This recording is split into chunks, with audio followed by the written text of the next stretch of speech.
Isang mapagpalang gabi po sa ating lahat. Ang aking ibabahagi ay makikita sa mga awit, Kapitulo 20, versikulo 1 hanggang 2. Panalangin upang magtagumpay. Pakinggan ka sana ni Yahweh kapag ikay nagdurusa, at ang Diyos ni Jacob, ingatan ka sana. Mula sa templo, ikaw sana'y kanyang tulungan, at mula sa Zion, ikaw ay kanyang alalayan. Yun lang po, maraming salamat. Purihin ang Panginoon. God bless. Isang mapagpalang gabi po sa ating lahat. Ngayong gabi po, ang aking babahagi ay mula pa rin po sa Aklat ng Mga Awit, sa Kabanata 20, talata 3 hanggang 4. Ang handog mo nawa ay kanyang tanggapin, at pahalagahan niya ang lahat ng iyong haing susunugin. Naway pagkaloob niya ang iyong hangarin, at sa iyong plano ikay pagtagumpayin. Ito po ang nakasaad sa banal na kasulatan. Lagi magpuri at magpasalamat sa amang lumikha. Amen. Isang mapagpalang gabi po sa ating lahat. Ang akin pong babasahin ngayon ay mula sa libro ng Salmo chapter 20 verses 5 and 6.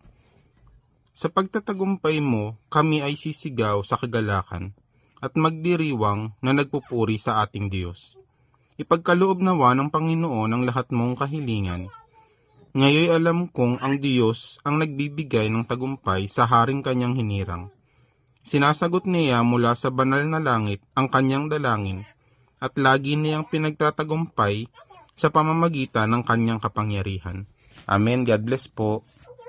Hello po, good evening. Ang aking Bible verse for today is from the book of Psalms chapter 20 verse 7. Mayroong umaasa sa karwahing pandigma, at mayroon ding sa kabayo nagtitiwala. Ngunit sa kapangyarihan ni Yahweh na aming Diyos, nananalig kami at umaasang lubos. Amen. Ang mabuting balita ng ating Panginoon.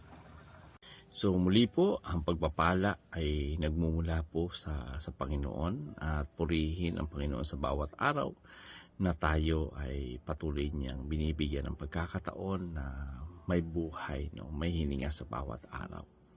At tayo nga po ay nasa Psalms chapter 20, at ang ating pong babasahin ay mula po sa 8 and 9. Sabi po dito, sila ay nangabubuwal at nangahihiga, ngunit tayo ay nangatayo at nanatiling matatag. Iligtas mo, Panginoon, dinggin mo kami sa araw na aming pagtawag.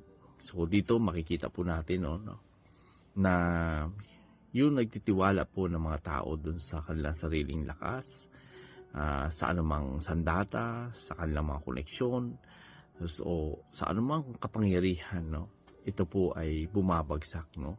So ibig sabihin, kung kahit gaano katindi yung lakas ng isang tao, gaano man katindi yung kanyang kapangyarihan o koneksyon, ito po ay bumabagsak, sapagkat ito ay hindi galing sa Panginoon.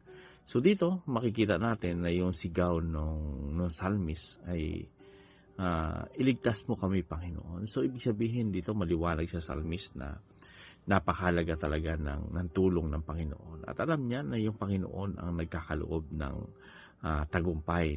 So dito makikita po natin na yung pagtitiwala sa Panginoon ay kaakibat po nito yung tagumpay.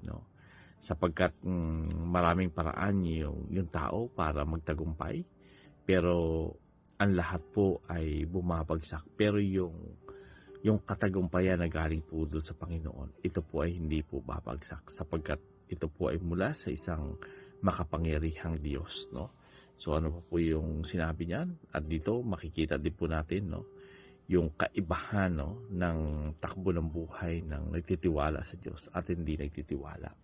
So yung difference na talagang makikita natin na napakaganda yung takbo ng buhay ng isang tao na kapag ito ay punong-puno ng paggabay ng Panginoon. Na sa kabila ng nandyan yung mga pagsubok, andyan yung napakaraming mga problema, andun pa rin na may kapayapaan po yung kanyang buhay, sapagkat andun na yung kanyang buhay ay alam niya na kaagapay niya dito ay ang Panginoon.